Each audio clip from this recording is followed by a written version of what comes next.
Како ќе влијаат новите цени врз превозниците во работата на превоз?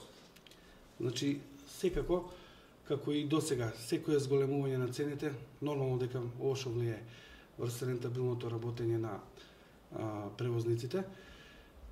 Така да очекуваме евентуално мерки некои од страна на владата за подобрување на условите за формирање на цената на превозот.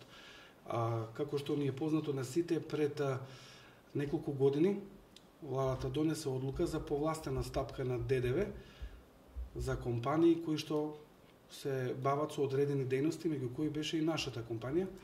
Тоа секако резултираше со намалување на висината на цената.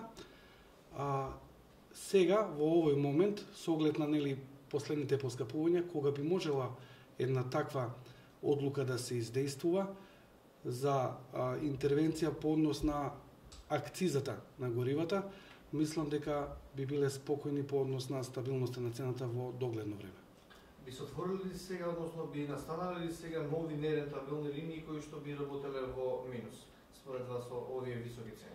Апсолутно да. Значи, последново поскапување што беше, поради него, ние бевме принудени да редуцираме одредени линии, така да сведоци сме сите, имаше и изјави на телевизија од страна на граѓаните дека не се задоволни, дека на овие вруки ни чекат долго време автобус. Тоа е се последица на одржување, да кажеме, на позитивна нула на рентабилноста на одредени линии. До кога ќе може да се издржи со овие стари цени?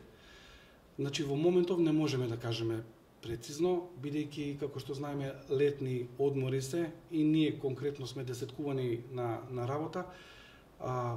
За многу брзо време се надевам ќе знаеме точно дали ќе ја покачуваме цената, нема да ја покачуваме или за колку ќе ја покачуваме. Од што зависи тоа најпрвен? Значи, најпрвен зависи од анализите наши извршени по линии конкретно и секако одлуката на извршениот одбор на Сдруженијето на приватни превозници на град Скопје.